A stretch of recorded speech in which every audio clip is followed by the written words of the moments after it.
Breathing in the Spirit. Hello and welcome to our weekly gathering at Vita Spiritual Learning Center. I'm delighted to be with you today.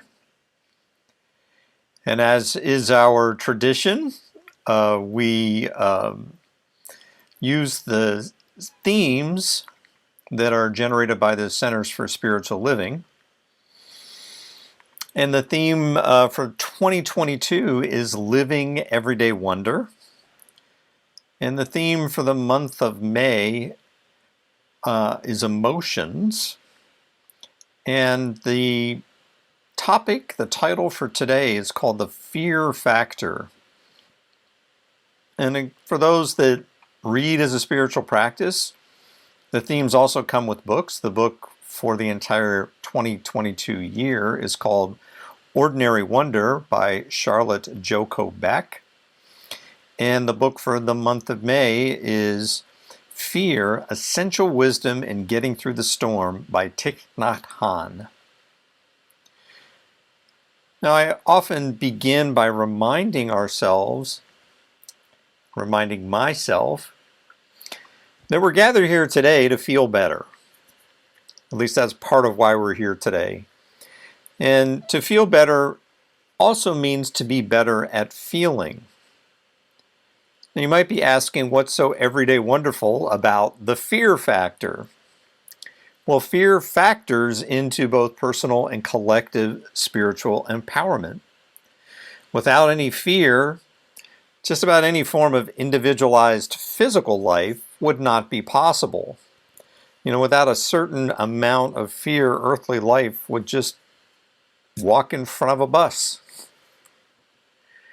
So there are many metaphysical facets to emotions, which is our monthly theme. So I just want to highlight a few of those for you right now.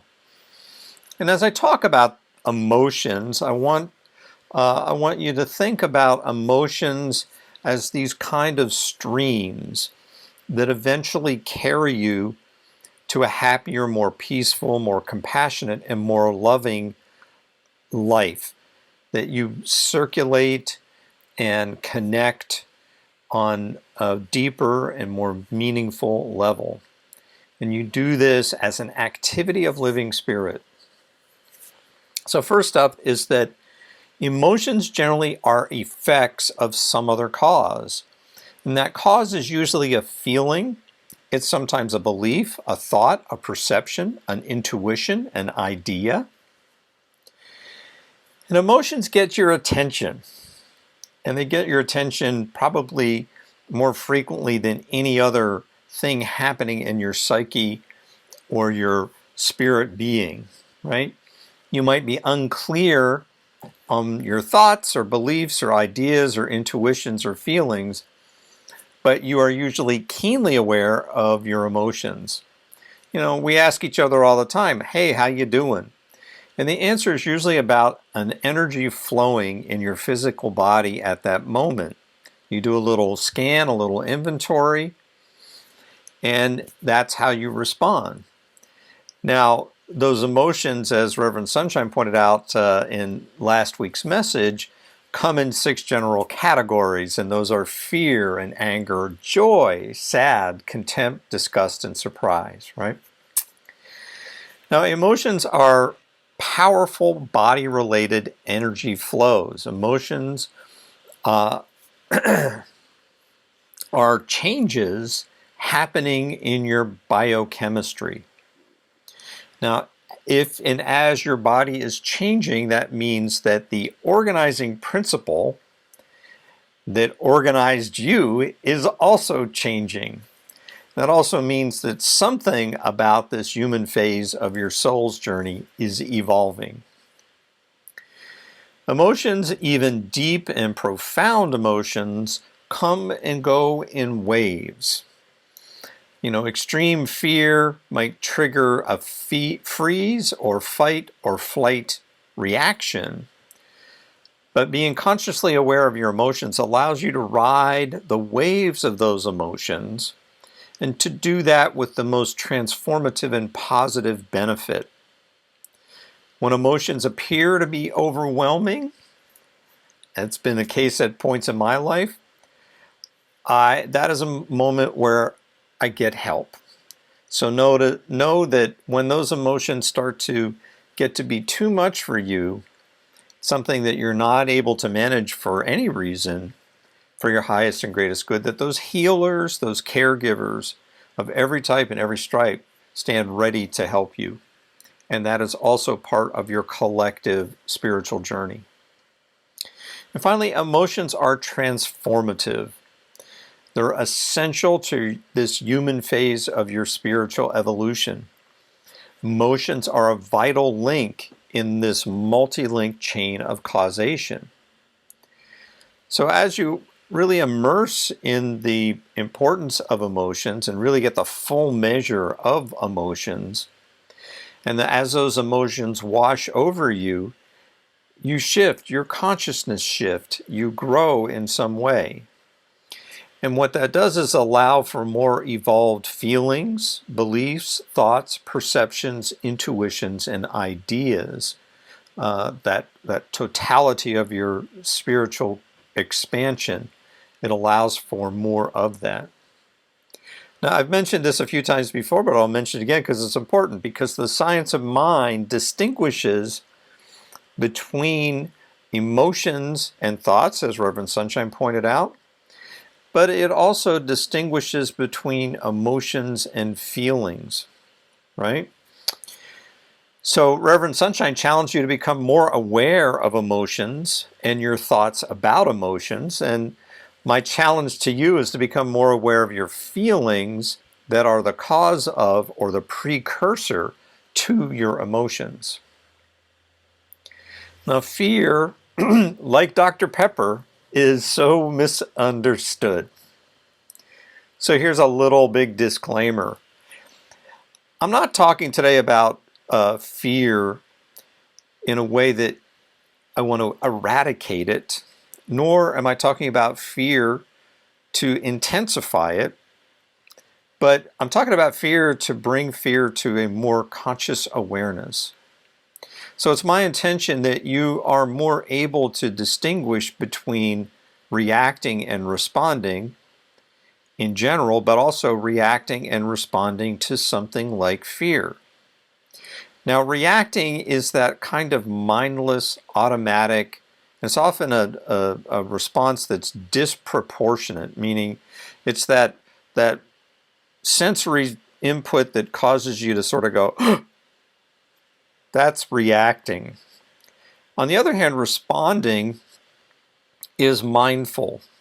And a response is generally in proportion to the stimulus, the sensory input that you are taking in. And as you take more steps along your spiritual path, you tend to react less and respond more. Reacting being that mindlessness and responding being a mindfulness. Now, the science of mind calls a whole variety of inward sensations feelings. And these inward sensations are distinct from emotions. Emotions are the outer expression and experience of feelings. So feelings and how you choose to express your feelings exist on a kind of a continuum. And this continuum has three kind of aspects to it. There's a continuum of frequency, how often you are feeling and expressing feelings as emotions. The amplitude on that continuum, how strong is that feeling, and therefore how strong is that emotional flow. And phase, meaning when do these feelings occur, in what context or in what place. So there's a continuum of frequency and amplitude and phase that have to do with both your feelings, how often, how strong, when and where, and therefore the emotions that you choose to express out of those feelings, how often, how strong, and when and where. So like it or not, this human phase of your soul's journey is kind of blessed with this entire spectrum of both feelings and emotions. And fear happens to be one of those emotions. And we often talk at Vita Spiritual Learning Center that part of our purpose is to help you live your best life. And your best life means a life that is rich in thoughts and beliefs and feelings and intuitions and emotions. Your best life means finding a balance in all aspects of your life, including finding balance in feelings and emotions. The fears that I refer to today are more the fears that are kind of out of balance, that are unwarranted, that are disproportionate, that are unwanted in some way. And these are the kind of fears that tend to maybe hold you back in life, that keeps you from living your best life. And without any other context or information, it is common to fear fear, which needlessly amplifies fear. It creates kind of a fear feedback loop where the fear, whether it's directly associated with something or just free-floating fear, feeds on itself and grows and grows and grows. So sometimes these manifest as frequently occurring irrational fears or maybe phobias or paranoias. And the good news is that this kind of fear is something that can be healed. Now, in my spiritual journey, I've accepted that fear is one of the many power transformative feelings and emotions that are part of living my best life. And in that way, fear is a lot like love, because love is both a noun and a verb. Love describes something that is causative and is something that is emotional. And fear is the same thing. Fear can be something that is an inward sensation, and it can also be a flowing emotion. So it's kind of similar to the difference between feelings and emotions, where we've got a context of fear that is something that is inward, that you might have dominion over, you might have choice over, and it is something that is an emotion flowing in your body temple. Now, I'll give you a little history of my understanding of fear, and maybe this will be helpful for you, maybe not, but I'll give it a shot anyway. As many of you know, for about the first 30 years of my life, I was a card-carrying atheist. And feelings, especially negative feelings, were rarely expressed or even acknowledged. The natural and healthy expression of feelings as emotions were just cut off. They were stuffed down. And I can swear to this, that stuffing feelings and emotions is exhausting. It really, really is. And it's kind of a double whammy, because stuffing down those feelings, not allowing those emotions to flow, that meant that there was no growth emotionally, there was no growth spiritually. I was at that point kind of stuck. And then I found the teachings of Marianne Williamson on cable access, and she was at that time teaching on A Course in Miracles. So I'll give you a little binary alert. I'm not a big fan of binaries, as you know, but binaries are kind of cool, and it was to me at this point in my life. Now, A Course in Miracles is what we would call an idealist philosophy or worldview, and it is rife with binaries. So as a lifelong atheist, binaries were kind of an easy way for me to grasp, or an easy introduction into those first steps on my spiritual awakening, my journey of awakening. So the primary binary in A Course in Miracles is fear and love. Love is all there is, and anything unlike love is an illusion. Therefore, fear is an illusion.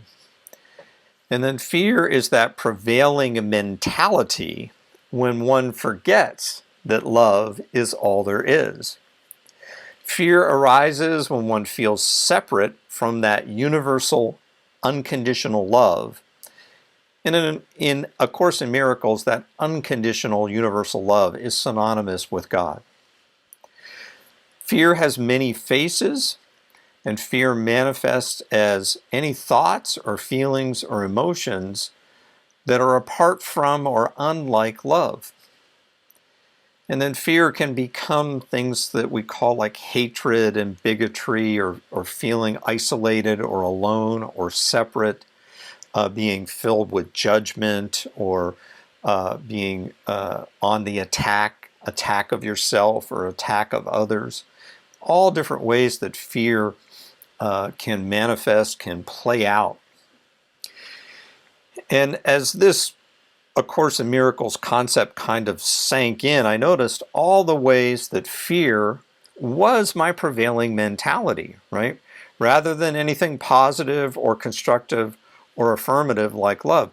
I mean, even the love that I had in my life, or thought I had in my life at the time, was tinged with, if not completely distorted and contorted by this prevailing mentality of fear.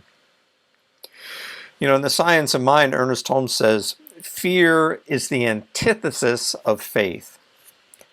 Like faith, fear may be conscious or subjective.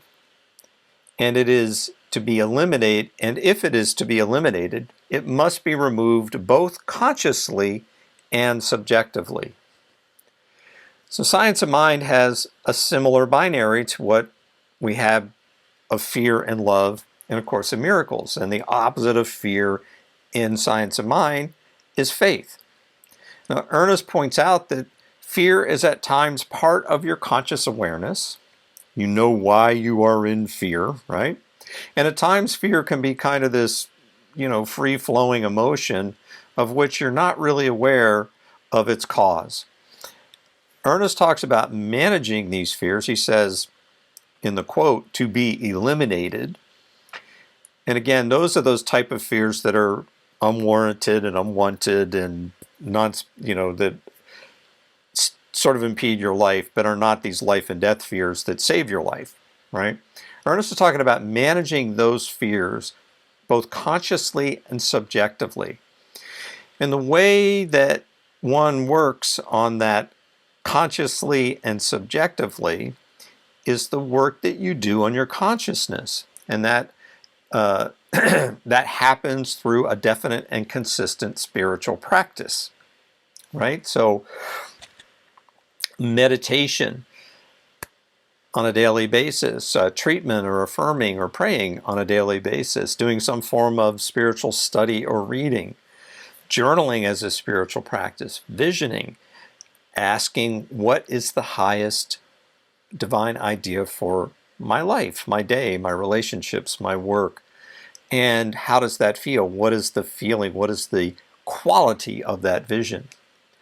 And then on a weekly or monthly basis, participating in sacred service, seeing your spiritual counselor or practitioner, tithing or giving as a spiritual practice, and doing as you're doing now, joining together in the beloved community.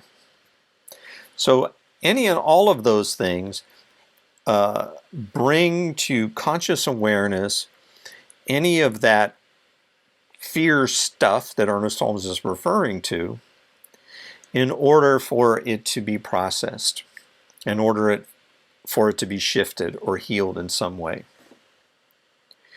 Now, the poet, the writer Nikita Gill wrote this. It says, you have calcium in your bones, iron in your veins, carbon in your souls, and nitrogen in your brains. 93% stardust with souls made of flames. We are all just stars that have people names. I love that. And I often say, at your essence, you are pure spirit. Well, there's a couple of takes on that. And, the modern day new thought, quantum physics age explanation is that, there's God as an organizing principle. And you are sort of this simultaneous occurrence of that organizing principle that is particularizing as you. And it's particularizing, I can't say that word right now, it is making you out of seeming nothingness, right? And so what happens is this organizing principle collapses these particles that turn into atoms, that become molecules, that form compounds, that make cells, that organize into tissues, that form organs, that collectively work together as your human body. So at your essence is pure spirit, and that pure spirit is an organizing principle that organizes you the way you are right now. And that organizing principle is continually evolving. You are constantly being sort of disorganized and reorganized as the evolving you. Not so much new about this. The ageless wisdom part of this is that, you know, you and I are evolving spirits through a human phase. And in this human phase, you appear to have this body, this gross body, as the Hindus would refer to it. And you have a spirit body, the Atman body, the spirit presence, and you have subtle bodies, you know, these energy areas within the gross and that mediate and work within the gross and spirit bodies. And that spirit body is God. It is God living in and as you right now. And the subtle bodies are those sensations you feel, those things I call ideas or feelings or inklings or intuitions or emotions. So, you know, idea is a sudden appearance of something new and different in your conscious awareness. Feelings are those inward sensations that are personal to you. We also call feelings God qualities. All right, so all those positive, good inward feelings, those are God that you feel, that you have a palpable connection and a participation in. And intuition are these inner guidance systems, something that pulls you toward or away from something. And it's not something that you consciously process, right? You just feel tugged in this direction or moved away in this other direction. And it's just a trust that this is for your highest and greatest good. And emotions that we've already talked about, these are these physical energies flowing in your body temple. And you have a degree of choice over those emotions. And those emotions also have guidance and intelligence and are directed by mind. And so ideas, feelings, or intuitions also might come might be described as emotions too. So the terminology kind of overlaps, but the way we know that those ideas, feelings, and intuitions are emotions is we feel that body chemistry, that biochemistry changing. And then hiding in plain sight are your beliefs, those patterns, those habits, those brain grooves you've adopted that drive your life in the absence of or even in opposition to those other subtle bodies of your being. And among the influences on your life are fear-based beliefs. So I'm guessing everybody here has maybe someone or some place or something that they have formed a fear-based belief around, right? A common one, some people have this fear of spiders, right? Some people have a fear of heights. Some people have a fear of certain people. So those fears are adopted and sort of grooved into your subconscious as a kind of belief. And the good news is, like any belief, it can be brought to your conscious awareness, and it can be brought to your conscious awareness for good reason, because that belief can be then assessed. It can be evaluated. If that belief wants or needs, it can be healed, it can be modified, it can be released. It can be replaced. And therefore that fear that you might have of spiders can be compassionately healed through spiritual practice. So the 20th century philosopher Jiddu Krishnamurti put it this way, which I feel is very good. It says, "What is needed rather than running away or controlling or suppressing or any other resistance is understanding fear. And that means watch it, learn about it, come directly into contact with it. You are to learn about fear, not how to escape from it. And I share this affirmation with you. I face any fear with courage, clarity, and the full faith of God within. I face any fear with courage, clarity, and the full faith of God within. Well, thank you so much for joining us here today. You have a wonderful week, and we'll see you next time.